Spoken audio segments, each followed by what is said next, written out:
Hello, educators. How are you today? Are you enjoying your PD by the pool?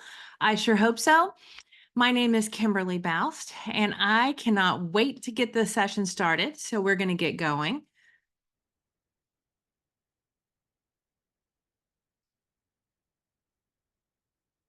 So you are in the strategies for new teachers in an ELA classroom. So more than likely you are in your first couple of years of teaching. And if you are not, then I am so happy you are here. And maybe you can get a couple of nuggets or something that will inspire you to freshen up your classroom. My name is Kimberly Bouse. I have been teaching in the classroom for over 25 years in grades 3 through 6. And so all in upper elementary. And I have my BS and MED in elementary education. And one of the things that I absolutely love doing in the classroom is connecting books to students and really lighting the fire in students to learn. And whenever you are venturing into an ELA classroom, it can be very overwhelming. When you teach ELA, you're teaching your grammar, your writing, your reading, speaking skills, all of it combined. And so today I'm going to kind of narrow that down, and we're going to be focusing on reading and how do we inspire lifelong readers while still assisting our struggling readers. But then all of them, including your advanced readers, you're opening up new worlds so that they all want to go off and read and become lifelong readers and excel, because we all know that reading is kind of the keystone for academic success, right? So the first thing I wanted to address is, I know that most everyone is thinking, but what about my school's curriculum? You're going to give me a reading framework to end up producing those three things, right? What about my curriculum? You have to teach that curriculum. You don't have a choice. What I am going to teach you, I hope, can be integrated into those. I was always able to integrate it into each of the classrooms that I was in, regardless of whatever a curriculum was supposed to be taught. I was very lucky in the school in which I was in for the majority of my time, two different schools. I was able to, in an independent school, create my own curriculum, and therefore my framework fit perfectly. But if you have to teach from a textbook, if you've got a Hoot Mifflin textbook that's what you're going to have to work from, then that's what you're going to have to teach. But you're going to put this part of your reading framework into your classroom, and it's going to overtake anything else. And the number one thing that I want to talk to you about is reading aloud to your students. Okay, so the three components of your reading framework is reading aloud, independent reading, bolstering your students' independent reading, and authentic literature. Okay, so we're going to talk about that framework. How do you get authentic literature into your classroom? How do you make sure the kids are independently reading and you're improving their independent reading ability? And what about those read alouds? The number one most important thing you can do to ensure that your students become successful readers, reading aloud. And I'm going to give you the proof right here at the end of this slideshow. So at the end of your packet is my sources.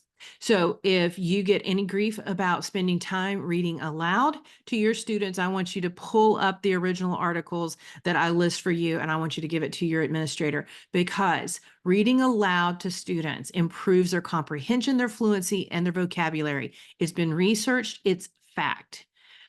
When teachers model expert fluent reading, they hear it, they can replicate it.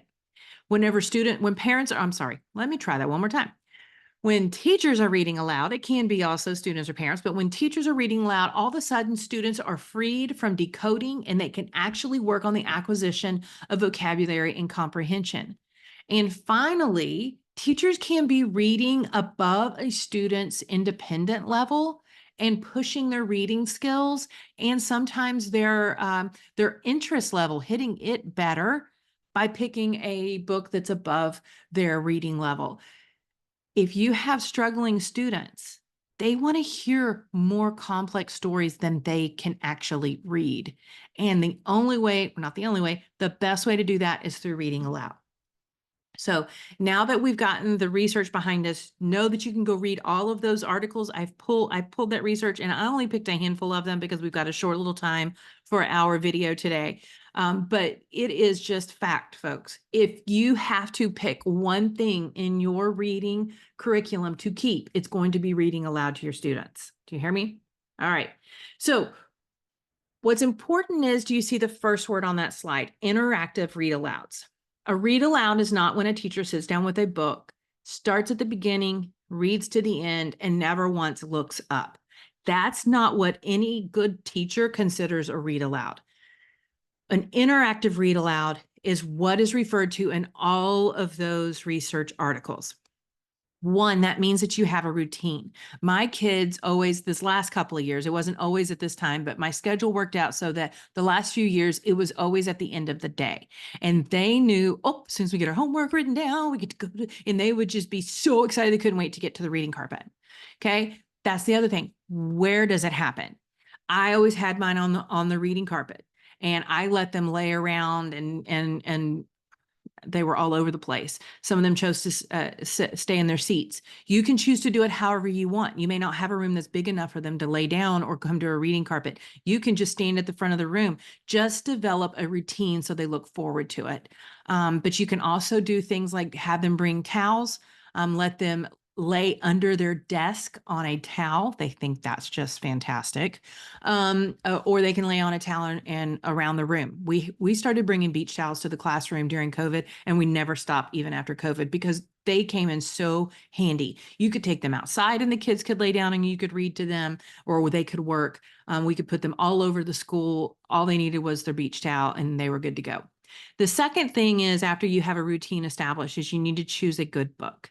And I have another session in our Upper Elementary Simplified Conference about choosing new books in your class. And if you have time, please check that out, because I give you a slew of new books for read alouds in an upper elementary classroom. But your book choice needs to be something that's going to be entertaining, something that's going to be on above their level, but right at their interest level. And my number one thing was, well, not my number one, but high priority. I tried to make sure that very few of the kids had ever read it, which meant that I was always trying to grab new books, right? I needed new books to read because I had to stay ahead of them, especially my big readers, the ones that were constantly reading. I had to go out and I had to find the good ones. So that's what my other session is about. It's about all the new books and ones that you can maybe stay a step ahead of them on. So a good book, a new book, one that they haven't all read before, one that is exciting. Don't pick something that's slow, pick something that's adventurous, and pick something that is teachable. You want something that's going to push them, that you can talk about, something that has a lot of meat on the bones, not a nice little simple quick story. You want something, save that picture books. We've got all kinds of books that you can do that. But when you're doing a read aloud for a chapter book, pick something with good meaty parts that they can really get a hold of. Then, of course, your presentation. It's all about how you read, right? I think teachers are the best read aloud people in the world, right? We have our voices. The kids think it's hysterical. Even if you use a different voice every single day, they love it. The drama you put into it, the gasping, the, oh my goodness, they love all of it. Okay. And when you get to the point where you're super duper tired, don't forget that every once in a while you can mix it up and you can click on an Audible or a read aloud and project that and let somebody else's voice do that same type of presentation. Just make sure you pick the original Audible book, because those are always read well, or find a teacher on YouTube that does a really good job. Number 4 is integration with what you're doing in the classroom. I try to make this as sneaky as possible, right?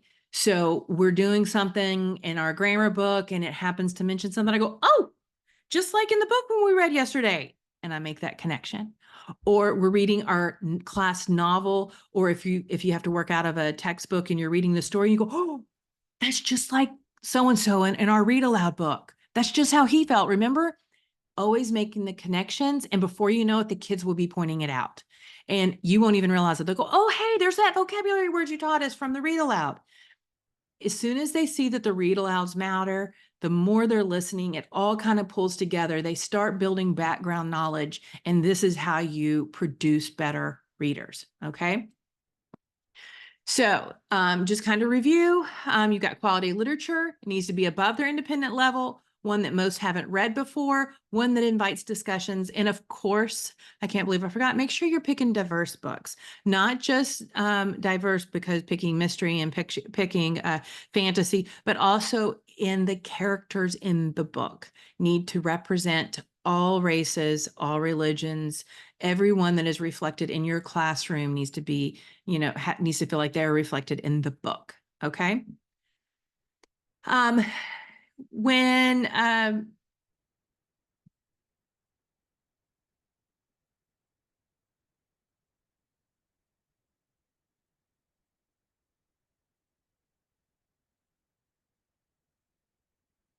Okay, when we talked about the presentation, of course, we talked about our reading voice and things of that nature, but also in your presentation is when you're helping the kids digest the story. Okay, so you're going to pause periodically, and I really try to do it whenever thoughts are popping in my head, like, oh, did you guys know what that word meant? Let me tell you what it meant. Or does anybody else know what that word means? Or you finish, you go, oh, I wonder what's going to happen next. What do you think is going to happen next?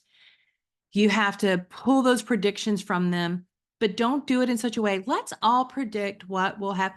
No, make them feel like they're in the story with you going, oh my gosh, you don't think he's really going to do what I think he's going to do you? And the kids will be like, well, I don't know. What do you think? What do you think? And somebody else is like, I do. Okay, Johnny, tell me, what do you think he's going to do? Because I'm really nervous. Working on the prediction, working on the inference without the kids actually realizing it. That's interactive. Okay. Background knowledge. You have to explain anything and everything that you think the kids don't understand or haven't been exposed to before. Otherwise, they're not going to get the full depth of the story. So you will talk a lot during the book. Okay. That's okay. It's like you become this little voice in their head, that voice that we have that's going the whole time while we're reading to ourselves and reading our own books. You become that voice to them until their own voice takes over.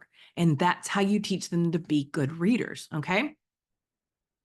And of course, always trying to find ways to connect to the classroom. So I went over that kind of at the beginning, and each of those slides correspond to it.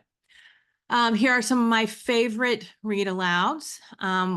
You've got Peter Nimble and the Fantastic Eyes. Even though it's been out a while, not many kids have picked it up and read it. Maybe by the time you get to 5th and 6th grade, maybe some of them have, but I really didn't find that for whatever reason, it just didn't get read a lot, at least in my circles. And oh, it's so good. And talk about prediction and inference, and it's just, and foreshadowing. You can cover all of that. It's long. It would take me like an entire quarter to read it. But the kids love that. They love reading long books. The Midnight Children, I had that over here, by Dan Gemeinhart. That's Coyote Sunrise author. This is one that you, especially on the younger end, you're going to want to read to them and discuss as you go. Lots of good meaty stuff, lots of stuff about bullying, lots of things you can talk about. Curse of the Night Witch. Probably none of you have heard it. It's fantastic. The kids love it. There's a sequel to it. And that's a great read aloud. If you're wanting something smaller in 3rd grade and you don't quite want to go anything with a night witch or in the midnight hour, then you've got Gertie's Leap to Greatness. Land of Roar is an all-time favorite. Otter is one of the new books by Catherine Applegate that just came out that is adorable. It's written in verse. It actually would be a really pretty quick read. And then one of all-time favorite, if your children had not heard Miraculous Journey of Edward Tulane, then jump on it. A lot of times they will have already read it, but sometimes those classics don't get read to them, and it makes for a great read aloud because it does require a lot of digesting, okay? Audio books can be really fun. You need to not always take that on. Remember, you turn that on. What matters is that you're hitting pause and you're talking. You're reacting with the kids like, oh my gosh, did she just say what I think she said? You have to live it with them, live the book with them, okay? Now let's flip and let's talk about independent reading, okay? This is the part where you connect the read alouds to improving your struggling readers and getting those readers that are already high readers to just find new worlds, okay? If you can at all have a class library, you need to have a class library. Post on Facebook asking for donations for people. There's always teachers that are retiring that would be willing to give up books. Go to your local used bookstores, go to all the thrift shops, get as many as you can. The more you have, the better. Of course, I always liked using Scholastic. My kids would order, then I would order lots of books from the Points to build my class library with new books. Take them to your school library as much as you can. I used a reward system here at the end. I never had before until COVID, and I was trying everything and anything. We actually were only out of the classroom from March into the end of the school year. And whenever September came back around, we were back in the classroom. But we had so many restrictions put on us. Don't we all know that, right? So I was trying to come up with anything that made it more fun. And lo and behold, my kids thought that if I gave them a special bookmark, whether it be one that they get to color in and create, or I bought a pack of bookmarks and then I gave them a tiny little sticker every time they finished reading a book, they thought it was the best thing in the world. Who knew? I would then let them trade in these stickers for things. I did have some candy on hand. I had homework passes. I had extra recess, all kinds of things. But my kids would save them up. If you're ever interested in knowing what that class reward system was, I can look that up and share it with you. Just send me an email. But that worked. You would be surprised. Kids were like, "Oh yeah, I'll read. Oh yeah, I'll read." But the number one way to do that is you just keep putting books in their hands. Keep putting books in their hands. Oh, you didn't like that one? Oh, you've got to try this one. This one is the best one. You haven't read Bad Guys before? Oh my gosh, you're going to love it. You got to sell it. It's all in the acting. Okay. And as you get to know your kids, you'll really start digging in and figuring out what they like. Keep handing them books. Don't stop. Don't stop. Talk to them about the books when they walk in the next day. Did you start it? How'd it go? It's got to be a constant conversation. But I tell you what, it will pay off. I made independent reading a part of my grade, but I made it a very attainable part of my grade. I just needed to make sure they were reading outside the classroom, books that they wanted to read, not my class book, not a class book from somewhere else, not our read aloud. I need them reading their own books. That's the only way you're going to improve their independent reading is if they are actually reading on their own. I could care less what level it was. You're in fourth grade, but you're on a first grade reading level. Guess what? Your independent reading grade is going to be based on you finishing 3 first grade level books. I didn't tell them it was first grade level, but that is everybody's going to finish 3 books in a quarter. Everybody has to read to a level in which I approve. So my high readers, I'm telling them like, man, no, man, you got to up it. But my lower readers, graphic novels, great. You know, you're finally ready for Diver Wimpy Kid. Wonderful. Say yes to everything. You just need them reading. And end of story. You just need them reading on their own. And then, of course, you can also do projects at home or projects in class, anything to keep that energy going. The number one thing is to keep handing them books.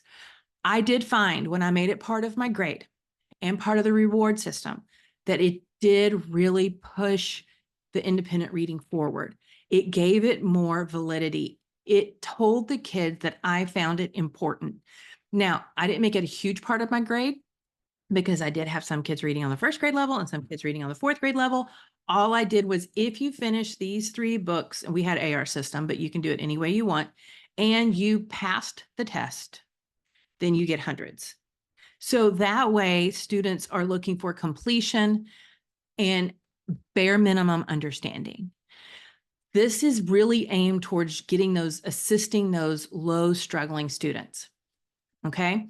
I'm going to come back to that again in just a minute, but I'm going to move on for now, but I cannot forget to give you that last little tidbit. Authentic literature. Okay. You can teach every standard, every skill with authentic literature. Okay. When you get to an isolation lesson, it should feel like whenever you're like, all right, we got to pull out that textbook because that's what I have to teach you. Your kid should feel like it's a review. You've already talked about prediction and inference and plot and problem and solution and everything else through your read alouds or through independent book projects. Everything that's done in your reading curriculum should just be to support it and build it and then polish it. Okay. That authentic literature, whether it be the read aloud or the independent reading, that should really be the bulk of where you're doing your teaching. I, like I said, was lucky enough to also have class novels that I taught in class. And so I always only taught through authentic literature. But if you're somebody that has to incorporate a textbook, that yes, it does have authentic literature in it. But what I mean by authentic is the kids pick it up and they know it's right here. It's not a little chapter selection that somebody has taken out and put in a textbook, but it is a real live book in their hands. Okay. So it's important that you understand absolutely, there is not one skill that you can't teach using authentic literature.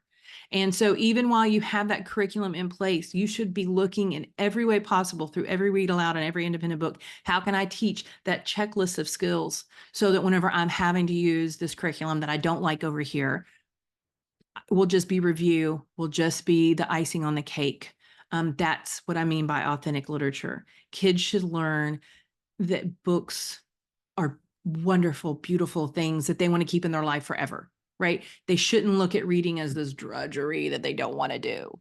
Okay. We've got to make it so that they love it. Lifelong readers make them lifelong good citizens, make them successful college students, make them successful plumbers and electricians and parents. And we need well-read people in our society. And this is where it starts right here, teaching them to become lifelong readers. The other thing is novel studies, okay? Which if you check out my TPT, I have novel studies on a ton of books. Right now, I'm really focusing on getting novel studies for new books so that teachers can incorporate new books into their classroom and not have to create their own materials. But if you were to do one of my novel studies from beginning to end, you're going to kill it. You'll kill the book.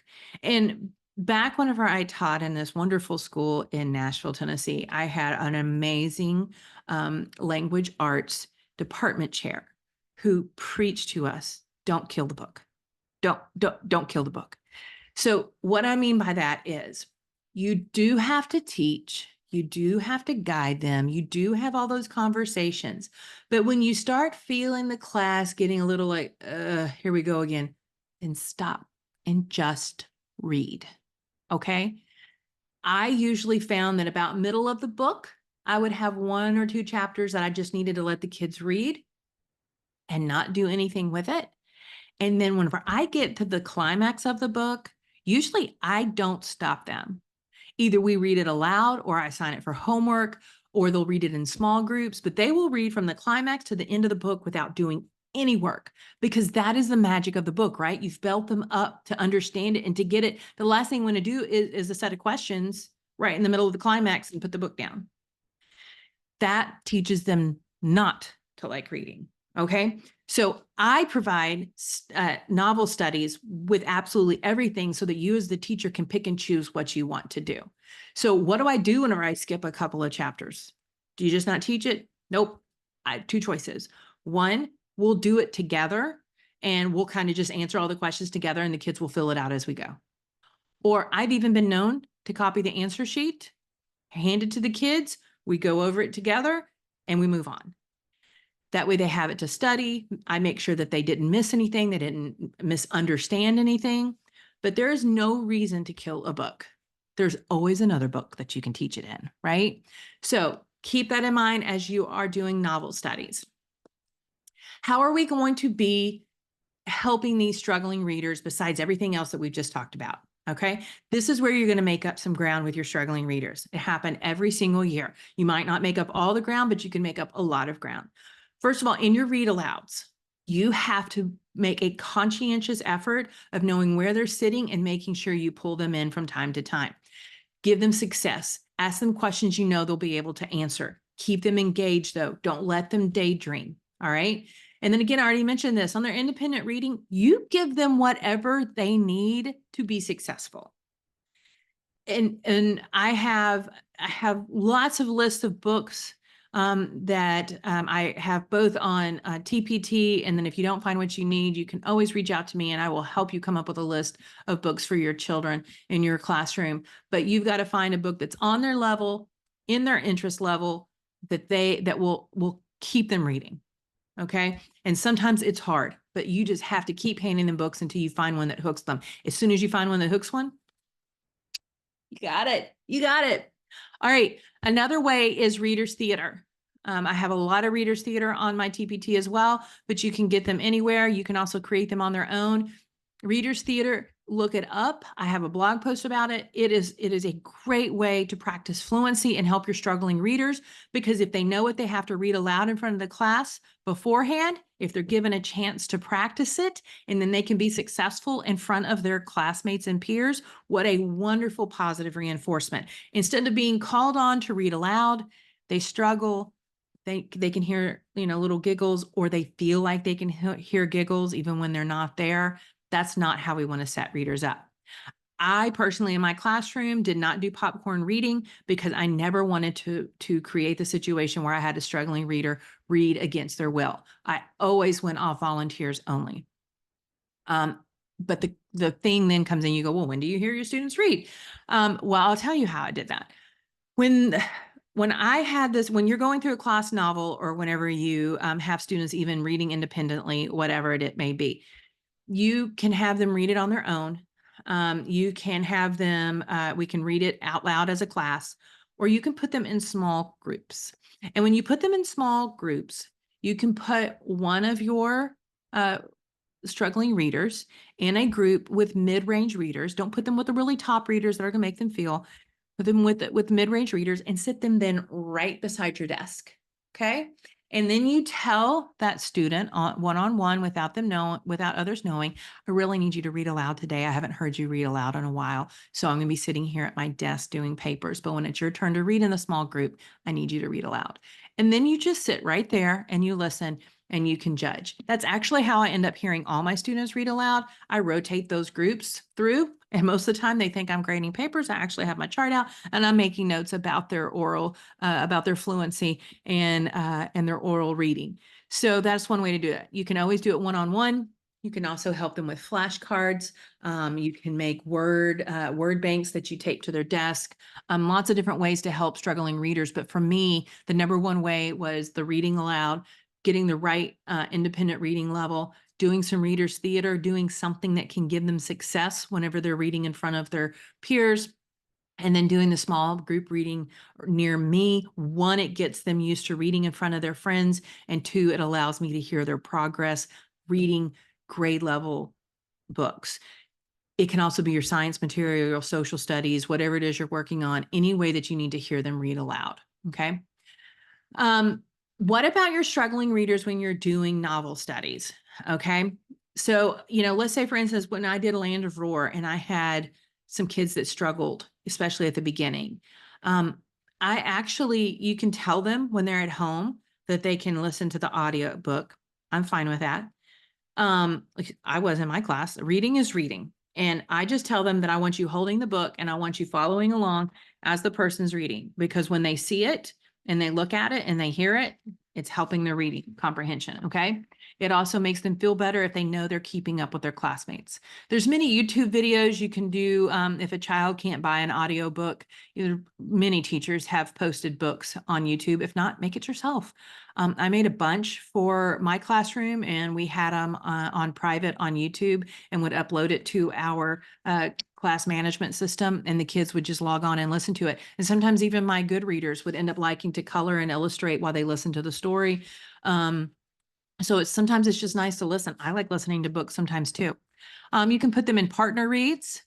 Okay, so that that they have a partner that's correcting them and helping them. Like I said, small groups near you. And then I always read to the class. Every once in a while, there's going to be a chapter that I'm going to make them read independently and then do the question set on it without any help, because I do need some authentic assessments that's going to show me exactly where that child lands. Okay, and by just doing that one chapter, I can see if they're improving, if they're still lagging behind, if they're understanding the story, if they were able to figure any of it out based on context clues, but you kind of need to mix it up. Our number one goal when you're doing novel studies, whether that's read aloud or a class novel study, is you're trying to ignite a fire of reading.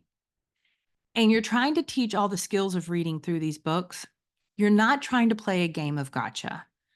Okay, so playing a game of gotcha does nothing but make kids hate reading. Okay. So you need to at every turn, you need to try to figure out a way to help them read these stories. Okay. Let the state testing and all of those be the I gotchas. Our job is to teach them and to help them improve. And the best way to do that is let them do anything they need to do to get that story. Okay. So bringing it all together, if you have your framework, you do all these things that I suggested, then we should be inspiring lifelong readers. We will be assisting those struggling readers, and all of them will open up to new worlds. No matter what level of reading, because you're handing them all these books at different levels, and you're processing stories in new ways. And this is how you do it. Okay. These are the sources that I was talking about. If you need to prove that you must be reading aloud and you need that time. And I have created a QR code for you to scan. I thought it might be easier for you to scan the QR code. Will be linked to my Linktree, and from Linktree, you will have access to all my shops and all my social media.